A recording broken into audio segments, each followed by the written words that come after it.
ওই ছেলে বলে, আমি আমার মা জানাজার নামাজটা পড়াইলাম, নিজ হাতে আমি আমার মারে কবরে শোয়াইছি। আমার মারে আমি নিজ হাতে কবরে শোয়াইয়া আমি যখন কবর থেকে উঠলাম, মিনহা খলাকনাকুম ওয়া ফিহা নুঈদুকুম ওয়া মিনহা নুখরিজুকুম তারাতান উখরা বলে মাটিগুলা দিছি। মাটিগুলা কবরে দিয়া আমি যখন চলে আসছি, ওই হুজুরের কাছে বললাম, হুজুর 7 বছর আমারে পালছেন, আমার আব্বা আমার ছোটবেলায় মারা গেছে, আমার মা আমারে মানুষ করছে, আমি নেশা করছি, আমার মা আমার প্রতি বিরক্ত ছিল। হুজুর এখন তো আমার মা মরে গেছে, আমার লালন পালন করার মতো কেউ নাই, আমার সম্পদ আছে কিন্তু আমার মা নাই, বাপ নাই। হুজুর আপনার কাছে আমারে রেখে দেন, আমি আপনার কাছে থাইকে আমার বাকি জীবনটা কাটাইতে চাই। হুজুর বলে, বাবা আয়, আমি তোরা আমার কাছেই রাখবো, আমার কাছেই থাকবি। ছেলে বলে, অনেক দিন পর্যন্ত যাওয়ার পর আমি হুজুরের কাছে জিগাইলাম, হুজুর আপনি তো অনেকভাবে চক্ষু বন্ধ করলে অনেক কিছু দেখেন, আমার মা বাপ যে কবরে, আল্লাহ আমার মা বাপের কবরে কেমনে রাখছে একটু বলবেননি? কারণ কবরের মধ্যে 2 অবস্থা। আল্লাহ কয়, বান্দা লা ইয়াস্তাউই আসহাবুন নারি ওয়া আসহাবুল জান্নাহ, জান্নাতি এবং দোজখীরা একরকম নয়। আসহাবুল জান্নাতি হুমুল ফাইজুন, যারা জান্নাতি তারা হইল সফল কাম। হুজুর আমার মা বাপ কি জান্নাতি নি? একবার আপনি আমারে বলবেননি? হুজুর কয়, পাগলা কি বিপদে ফালাইলি, আমি কেমনে দেখমু? তোর মা বাপরে তুই দেখতে পারবি। মনে রাখবেন, মাঝে মাঝে মা মারা যাওয়ার পরে, বাপ মারা যাওয়ার পরে আপনারা স্বপ্ন দেখেন, মা বাপাইয়া কয়, পুত্রে বড় ক্ষুধা, আমার একটু খানা দে। মা বাপ কয়, কবরে বড় বিপদে আছি। এটা এমনি দেখায় না, দাদা দাদিরে নানা নানিরে স্বপ্ন দেখলে বুঝবেন এরা কবরে বড় বিপদে আছে। এরা লেগা মন বইরা দোয়া করবেন, কবর জিয়ারত করবেন, দোয়া করবেন। আপনারা পারলে নিজেরা দোয়া পড়াইবেন, দেখবেন আল্লাহ তাআলা আপনার দোয়ার বরকতে কবরবাসীরে মাফ করব। কারণ নবীজি কয়, একটা মাছ সমুদ্রের ভিতরে কোনো মানুষকে যদি ছেড়ে দেওয়া হয়, হঠাৎ ওই ব্যক্তি মরে যাচ্ছে এমন অবস্থা, তার উদ্ধার করার জন্য একটা নৌকা গেলে সে যেমন খুশি হয়ে যায়, কবরবাসীর জন্য কেউ একটু দোয়া করলে তারা তার চাইতে বেশি খুশি হয়ে যায়। ওই ছেলে বলে, আমি হুজুরের কাছে বললাম, হুজুর আমার মা বাবা কবরে কেমন আছে আপনি বলেন। হুজুর কয়, আমি বলতে পারবো না বাবা, তোর একটা সবক আমি দেই। তোর মা একটা আমল করতো ফজরের নামাজের পরে। কয়, হ হুজুর। ওই আমলটার নাম কি? এরশাকের নামাজ। অনেকে চিন্তা করো, হুজুর 5 ওয়াক্তই তো করি না, এরশাক ফিরাম কোন সময়? কথা কয় না কেন? এই মাহফিলে আমার একটা বিশ্বাস, 50% 100%-এর ভিতরে আমার মনে হয় না 50-60% সোতায় সারের নামাজ পড়ছি। ওয়াজ শুনতে ভালো লাগে, হুজুর নামাজের কথা ভালো লাগে না। আমি বলবো, দে যুবক তোর পাও আমার সামনে দে, দেও মুরব্বী বাবা তোমার পাও আমার সামনে দাও। আমি চাই না পয়াল গোত্রের কোনো যুবক বেহেশতের মধ্যে না যাইয়া দোজখে যাক, আমি চাই সবাই জান্নাতের মধ্যে যাক। তবে যদি নামাজ যদি জান্নাতে যাইতে চাও, আল্লাহর নবী কয়, আসসালাতু মিফতাহুল জান্নাহ, নামাজ বেহেশতের চাবি। কথাটা কিন্তু সত্য। নবী কয়, আসসালাতু মিরাজুল মুমিনিন, নামাজ হইল মুমিনের জন্য মেরাজ। আল্লাহর নবী কয়, নামাজে যখন দাঁড়াইবা তুমি আমার আল্লাহরে দেখতে পাইবা। সাহাবায়ে কেরাম কই, নবী গো আল্লাহরে তো দেখি নাই, তাহলে আমার আল্লাহ কি আমরারে দেখে? নবী কয়, যদি আল্লাহরে না দেখো মনে করবা আল্লাহ তোমারে দেখে। নামাজে দাঁড়াও, নামাজের মধ্যে মনোযোগ থাকে না, আল্লাহু আকবার কইয়া দাঁড়াও, মশা মারো, আল্লাহু আকবার কইয়া দাঁড়াও। নামাজের মধ্যে তোমার মনে হয় তোমার ছেলে বিদেশ যাব, টাকা জোগাড় হয়েছে না, তোমার ক্ষেতের মধ্যে রোয়া লাগাইছো আসেনি, তোমার রোয়াডি খেয়ালাই। ও মুসলমান, মনোযোগ দিয়া নামাজ পড়বা। আল্লাহর নবী আল্লাহর কোরআন থেকে বলে, কদ আফলাহাল মুমিনুনাল্লাযীনা হুম ফি সলাতিহিম খাশিউন, অবশ্যই যারা নামাজের প্রতি মনোযোগী হয়েছে তারা সফল কাম, তারা সফল কাম, তারা সফল কাম।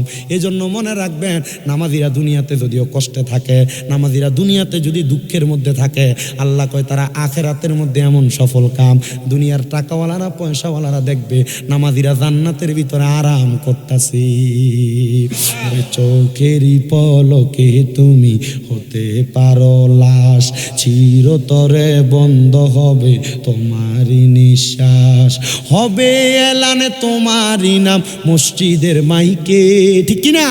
হবে এলানে তোমার তোমারই নাম মসজিদের মাইকে, বাড়িওয়ালা নাই রে বাড়ি নাই রে দুনিয়াতে, বাড়িওয়ালা নাই রে বাড়ি নাই রে দুনিয়াতে, বাড়িওয়ালা নাই রে বাড়ি নাই রে দুনিয়াতে।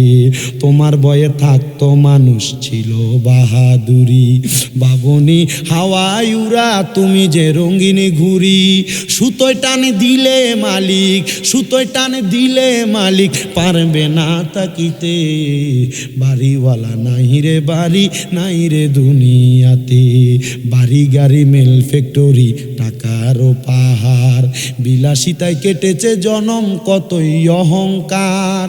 টাকা আছে পয়সা আছে, দেখেন বাঁশমুড়ার নিচে সবাই রাখছে। আমি দেখছি গতকালকে কুমিল্লা হোমনা চৌরাস্তা একটা জায়গা আছে, এই চৌরাস্তায় একটা কবরস্থান, একটা বাড়ি বিশাল মার্কেটের সাথে। আমি চিন্তা করলাম এই লোকটারও তো অনেক টাকা ছিল, নাহলে হোমনার মতো এত ভালো জায়গায় তার বাড়ি না, তার কবর হয় না, অবশ্যই অনেক টাকার মালিক ছিল এই লোকটার কবর এই জায়গায়। আমি চিন্তা করলাম অনেক টাকার মালিক হয়তো, কিন্তু এখানে শুয়ে রয়েছে, কোনো ভালো ব্যবস্থা নাই। আপনি চিন্তা করেন টাকা আছে পয়সা আছে, কবরে শুয়ে থাকবেন মাটির বিছানায়। কিন্তু আল্লাহর নবী কয় যদি মুমিন হইয়া দুনিয়াতে ইবাদত করে মরতে পারো, তাহলে কবরে গেলে মাটির বিছানা থাকবে না, জান্নাতের বিছানা থাকবে। বাড়ি গাড়ি মেল ফ্যাক্টরি টাকারও পাহাড়, বিলাসিতায় কেটেছে জনম কতই অহংকার, দামি কাপড় ছেড়ে হবে, দামি কাপড় ছেড়ে হবে সাদা কাফন পরিতে, বাড়িওয়ালা নাই রে বাড়ি নাই রে দুনিয়াতে, বাড়িওয়ালা নাই রে বাড়ি নাই রে দুনিয়াতে, বাড়িওয়ালা নাই রে বাড়ি নাই রে দুনিয়াতে। একটা জবান বন্ধ নাই, জোরে সুরে পড়েন আল্লাহু আকবার। মুহাব্বতের আওয়াজে কোন আল্লাহু আকবার। এবার জবান খুলে কোন ইয়া রাসূলুল্লাহ। ও মুসলমান, দলে দলে উলামায়ে কেরাম আসতেছে, ওয়াজও জমতেছে, মারহাবা কোন মারহাবা। এ বেটারা বিরিয়ানি একটু ফুটলাটা শুরু করে করিস, কারণ মানুষ বেশি দেওয়া লাগবে ঠিক মতো। আল্লাহ সব কি কন আপনারা না ফুটলা ঠিক মতো করবো, ফোলাবাইনের নিয়ত বাড়া, কইতো 2 লাখ খরচ করছি, হুজুর লাগলে আরো কইরাম, এলাকার ফলাইন সচল আছে, আল্লাহ যেন সবাইরে কবুল করে। জোরে জোরে কোন আমিন।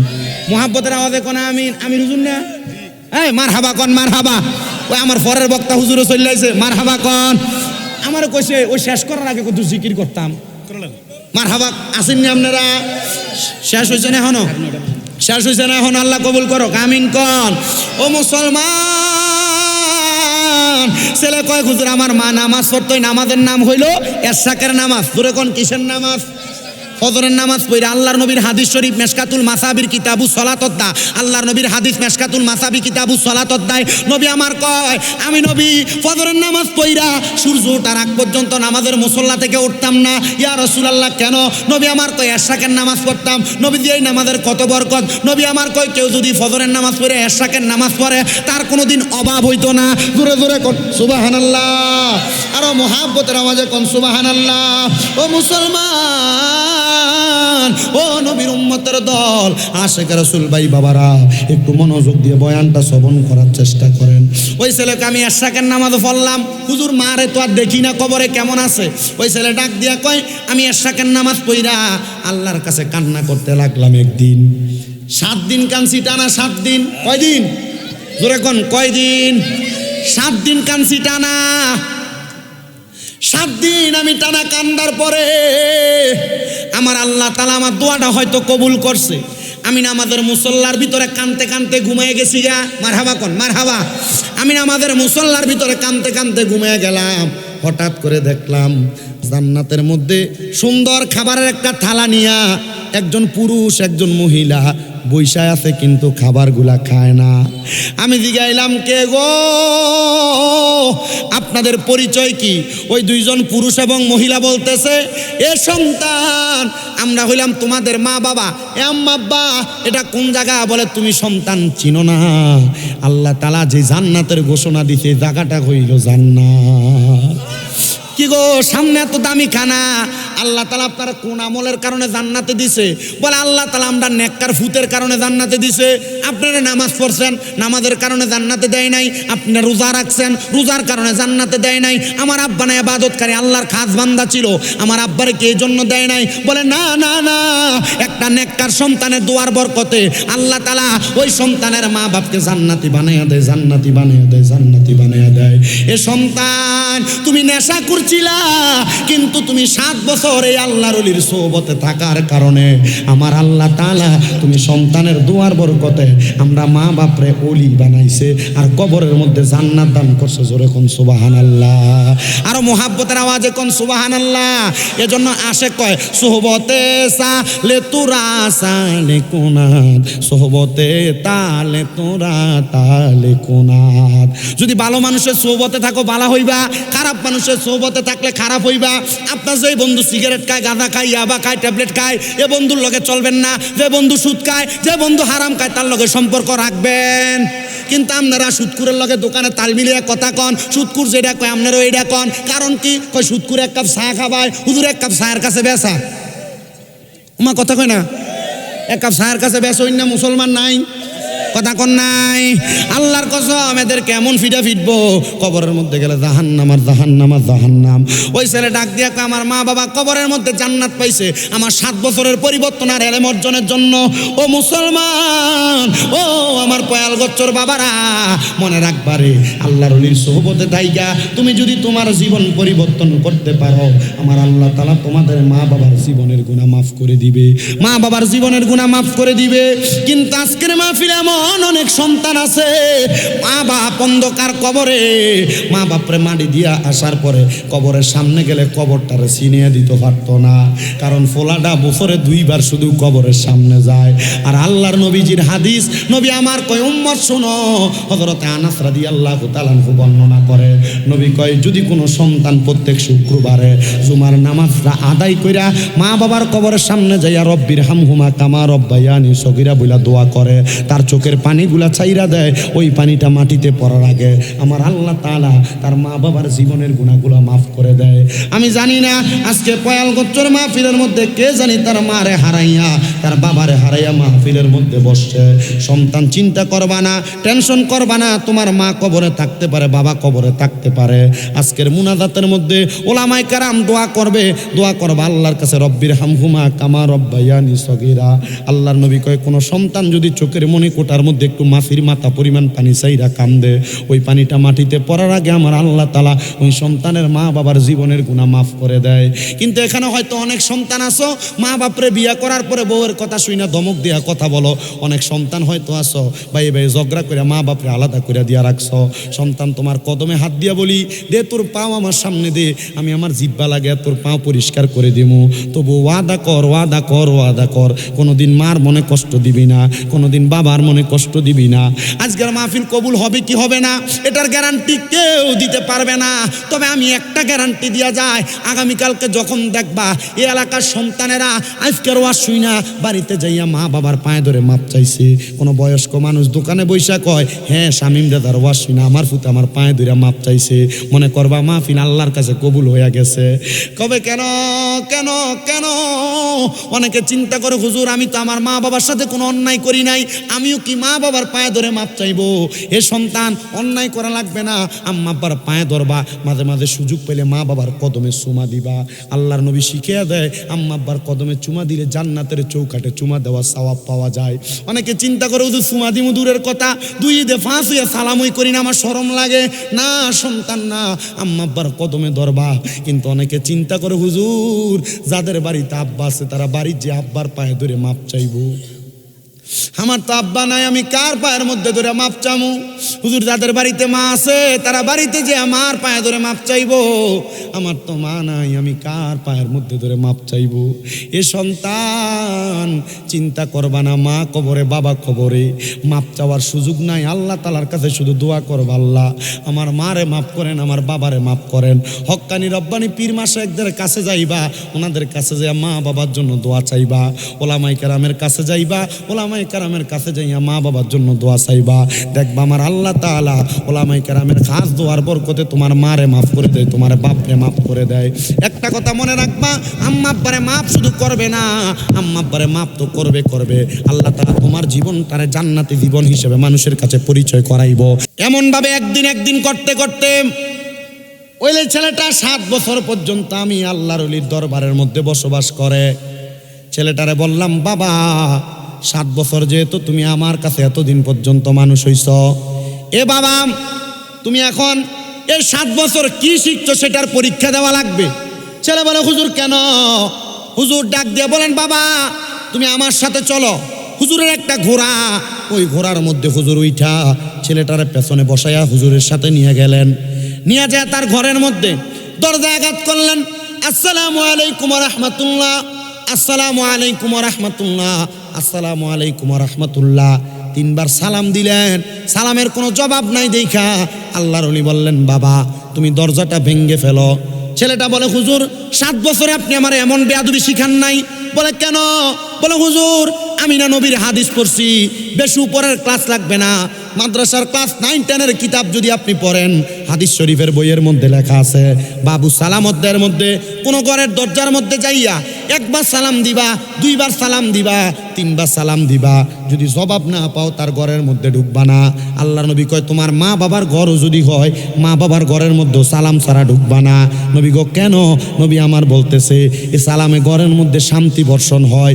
ইয়া রাসূলুল্লাহ, ঘরে যদি মানুষ না থাকে সালামের জবাব দিবে কে? নবী আমার বলে, উম্মত শুনো, ওই ঘরে যদি মানুষ না থাকে ওই সালামের জবাব কে দিবে এই চিন্তা করবা না। যদি মানুষ না থাকে তোমার পক্ষ থেকে রহমতের ফেরেশতারা সালামের জবাব দিয়ে দে। জবান খুলে জোরে জোরে বলেন সুবহানাল্লাহ।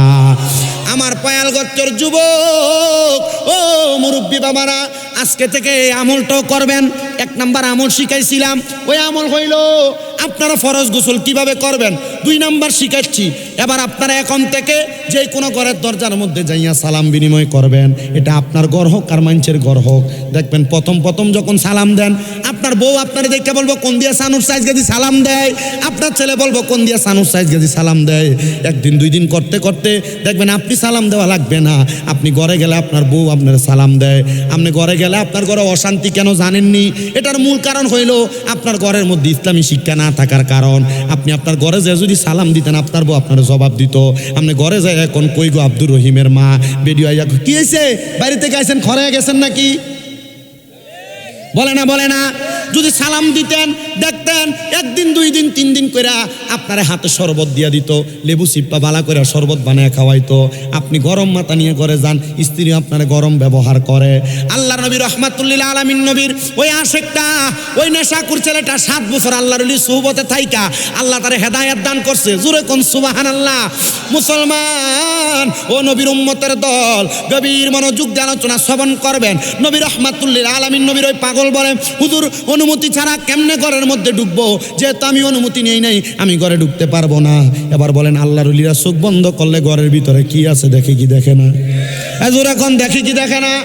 তবে ওলিটা অন লাগবো ফাক্কা ওলি।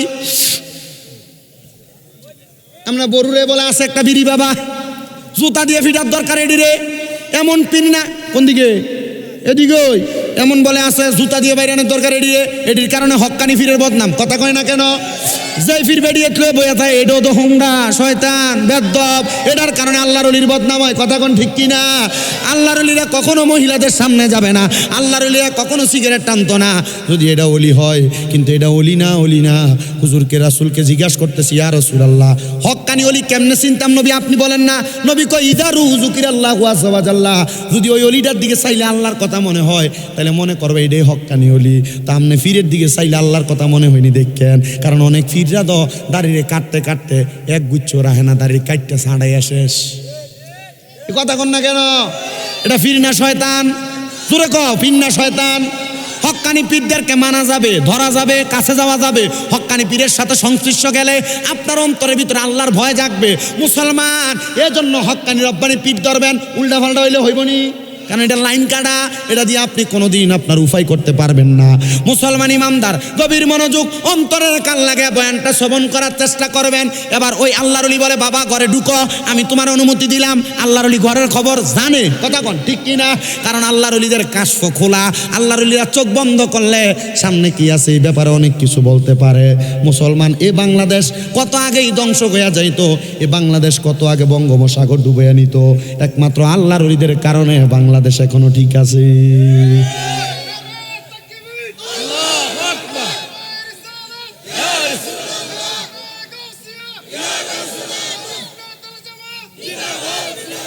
আল্লাহর ওলিদের সোহবতে থাকার কারণে মুসলমান এখনো ঠিক আছে, মুসলমান এখনো সুস্থভাবে সুন্দরভাবে জীবনযাপন করতেছে।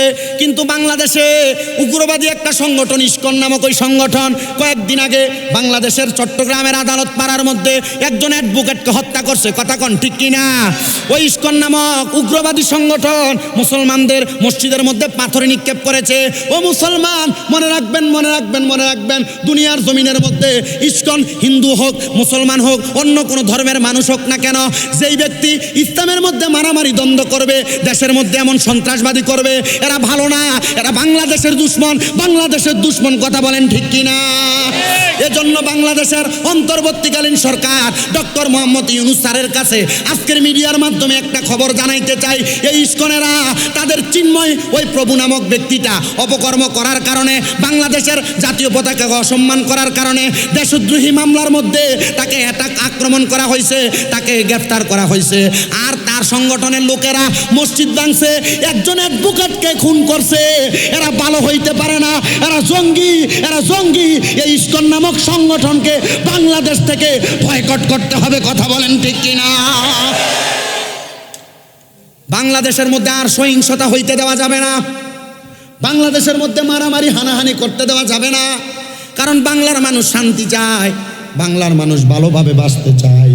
বাংলাদেশে যদি এমন অপকর্মগুলা করে, আল্লাহ তাআলা যেন তাদের বিচার বাংলাতেও করে, আবার কবরে গেলেও করে, কোন আমিন। যারা রক্তপাত ঘটায় তারা কি ভালো মানুষ? যারা মারামারি করে তারা ভালো মানুষ? যারা দ্বন্দ্ব করে তারা ভালো মানুষ? এই ইসকনরা নিজেরাই ফতুয়া দেয়, নিজেরাই তাদের মুখ দিয়ে বলে আমরা পানি হত্যা করি না, মুরগার গোস্ত খাই না, খাসির গোস্ত খাই না, আমরা কোনো শুধু সবজি দিয়ে খাই, এরা পেঁয়াজ মশলাও খায় না। আবার এরা একজনের বুকেট বাইরে মাইরা ফেললো, আপনার মনের ভিতরে একটু মায়া লাগলো না? তার মানে বোঝা যায় এটা জাতে মাতাল তালে ঠিক, এরা বাংলার মানুষের মাঝে জঙ্গিবাদ প্রচার করতে চায়, কোন ঠিক কিনা? মুসলমান একটু মনোযোগ দেন আপনারা। আল্লাহর ওলি উনি বলেন বাবা দরজা খোলো, উনি দরজা খুললেন, খুইলা দেখলেন একজন ওই মহিলা সেজদা দেওয়া অবস্থায় পড়ে আছে। সেজদা দেওয়া অবস্থায় ওই মহিলারে পাইয়া ছেলের দায়ে ডাক দেয়, মা একটা বার আপনি মাথা উঠান। সে আবার ডাক দেয়, মা আপনি একবার মাথা উঠান। দুইবার ডাক দেয়, মা আপনি আরেকবার মাথা উঠান। মা জননী মাথা উঠায়, তৃতীয়বার মাথা উঠাইয়া দেখে ওই যে 7 বছর আগে কালা ফোলাটারে দেখছে, ওই ফোলা আমার ঘরের মধ্যে আসছে। এবার মাটা আবার মাথাটা চক্কর দিয়া মাটির মধ্যে পড়ে গেছে। ডাক দিয়া কয়, মা, মাথা চক্কর দিয়ে পড়ে গেলেন। আল্লাহর ওলি কয়, হায় রে, এই ছেলের অবস্থা তো এমন ছিল না, ছেলে তো সুন্দর ছিল, তারা যেন মানুষ তারে গ্রহণ না করে, আমি তারে কুদরতিভাবে হেকমত করে কালা বানাইয়া রাখছি। আল্লাহর ওলি কয়, বাবা তাড়াতাড়ি চলো। আল্লাহর ওলি আবার ওই ছেলেটারে নিয়ে ওই রুমের বড় মসজিদের পুকুরের মধ্যে বিসমিল্লাহ বইলা 3 বার ডুব দেওয়াইছে। আল্লাহ তাআলা কুদরতিভাবে বিসমিল্লাহর বরকতে তার চেহারাটা আবার সুন্দর করে দিছি। এবার ঘরের দরজার সামনে সালাম দেয়, জবাব নাই। দ্বিতীয়বার সালাম দেয়, জবাব নাই। তৃতীয়বার সালাম দেয়, জবাব নাই। এবার ছেলে আবার ঘরে প্রবেশ করছে, যা দেখে মাটা তখনও নামাজের সেজদায়। হুজুর, আমার মা কেন এমনি নামাজের সেজদার মধ্যে পইরা থাকে? হুজুর কয়, বাবা তোমার মা নামাজের সেজদার মধ্যে পইরা শুধু তুমি সন্তানের হেদায়েতের জন্য দোয়া করে, আর তোমার আব্বাজানের কবর আযাব মাপ চেয়ে দোয়া করে। মা গো মা, আমার মা ওঠেন গো মা, আপনার সন্তান 7 বছরে আলেম হয়ে গেছে গো মা, একবার মাথাটা উঠান, আমি সন্তান আপনি মারে দেখার জন্য আসছি। বারবার ডাকার পরে মা কোনো জবাব দেয় না। ছেলে বলে, আমি আমার মার মাথাটার মধ্যে হাতটা যখন রাখলাম, আমি দেখলাম আমার মা জননী ডান দিকে কাত হয়ে নিচের মধ্যে পড়ে গেছে। আমি দেখলাম নাকের মধ্যে হাত দিলাম, আমার মাটা দুনিয়ার জমিনের মধ্যে নাই। আমি বুঝলাম আমার মা দুনিয়া থেকে ইন্তেকাল করছে। ইন্না লিল্লাহি ওয়া ইন্না ইলাইহি রাজিউন। আমার আল্লাহ তাআলা ওই মা বাবার জীবনের গুনাহগুলা মাফ করে দেয়। আরে এলাকার বয়স্ক বাবারা, যুবক ভাইরা, সন্তানটারে কষ্ট করে হলো মাদ্রাসায় পড়াইয়েন, দেন আপনি মরার পরে আপনার জানাজাটা পড়াইতে পারে। আমার কুমিল্লার চকবাজার নূরপুরের মাদ্রাসায় কত মহিলারা, কত বিদেশি বাবারা তাদের সন্তান দিয়া রাখছে। আমার কাছে শুধু আবদার করছে, হুজুর আপনার মাদ্রাসায় দিছিস, আমার ফোলাটারে জানাজার নামাজটা পড়ানো শিখাইয়েন। আমার একটা বিশ্বাস, আমার ফুতে যদি আমার জানাজা পড়ায়, আমার আল্লাহ তাআলা আমি আব্বা আম্মার কবরের আযাব মাফ করে দিব। আপনাদের কাছে আল্লাহর দোহাই লাগে, একটা সন্তানকে দ্বীনি শিক্ষা দেন, একটা সন্তানকে মাদ্রাসায় পড়ান, একটা সন্তানকে কোরআনে হাফেজ বানান, একটা সন্তানকে কোরআনওয়ালা হাদিসওয়ালা বানান। আপনাদের এলাকায় তো মাদ্রাসার অভাব নাই, অলিতলা দরবারেও তো কত পোলাপান মাদ্রাসায় পড়ে। কয়দিন আগে কুমিল্লাতে একটা অডিশনে অলিতলার পোলাপান কয়েকটা পুরস্কার নিয়ে আসছে। আপনার ছেলেটারে মাদ্রাসায় পড়ায়া আলেম যদি বানান, ওই ছেলের উসিলায় যদি আল্লাহ তাআলা আপনার কবরের আযাব মাফ করে। অনেক বয়স্করা চিন্তা করে, হুজুর আমার ছেলে তো এখন কাজ কাম করে, আমার নাতিডারে ভর্তি করাই। এমন অনেক মানুষকে দেখছি তারা নাতিডারে মাদ্রাসায় পড়া আদর কইরা। কারণ হইল নাতিটা জানাজা দিব, নাতির জানাজা পাইয়া দাদার কবর আযাব, নানার কবর আযাব মাফ হইব। আমার নানা ছোটবেলা থেকে আমার মাদ্রাসার মধ্যে পড়ানোর জন্য আমার মারে জাগাইতো। আমার নানা মাঝে মাঝে আমার মাদ্রাসায় পড়ানোর জন্য অনেক চেষ্টা করাইতো। ওই নানার বরকত ছিল, ইন্তেকাল করেছে, আল্লাহর কাছে দোয়া করছি, কাবা ঘরে গিলাপ ধরে দোয়া করছি, আল্লাহ আমার নানা ভালো মানুষ ছিল, একজন নেককার মানুষ ছিল, তুমি ওনাকে মাফ করে দাও। মারা যাওয়ার 1 বছর আগে হজ করছে, আমার কাছে কইছে আমার জীবনে আর কোনো আশা নাই, আমার হজটা একটু করাইয়া দিই। আমি কইছি নানা হজে যাইবেন, আমার উস্তাদের মাধ্যমে আমি হজে পাঠাইছি। আমার নানা শুধু দোয়া করছে, আমি তোর লাগা মক্কা শরীফের গিলাপটা দইরা দইরা দোয়া করছি, তুই যেমন মানুষের কাছে ওয়াজ নসিহত করস, আল্লাহ যেন জীবনে তোর অনেক বড় বানায়। আমার নানা আমার এই দোয়াটা কইরা গেছি। ও বন্ধু, যেই দোকানে বইসা থাকতো, মাঝে মাঝে নানার দোকানের দিকে তাকাইলে চোখের পানিগুলা পড়ে। কারণ আমার নানা ওই দোকানে বইসা দোকানদারি করতো না, দেখতাম আল্লাহর কোরআন শরীফ খুইলা খুইলা পড়তো, কাস্টমার আসতে খরচ দিত। কোরআন যদি হাতে না থাকতো, নেয়ামুল কোরআন খুইলা খুইলা আমল করতো। আমার নানারে দেখতাম অজু যদি ভাঙ্গা যাইতো, উনি অজু করার জন্য আস্তা দোকান ফালাইয়া দিয়ে চলে যাইতো। জিজ্ঞাসা করলাম দোকানের কি পাহারা দিতেন না? আমি যেই আল্লাহর গোলামি করি ওই আল্লাহ তো আমার দোকান রে পাহারা দেয়। এমন তাকওয়াওয়ালা মানুষ ছিল।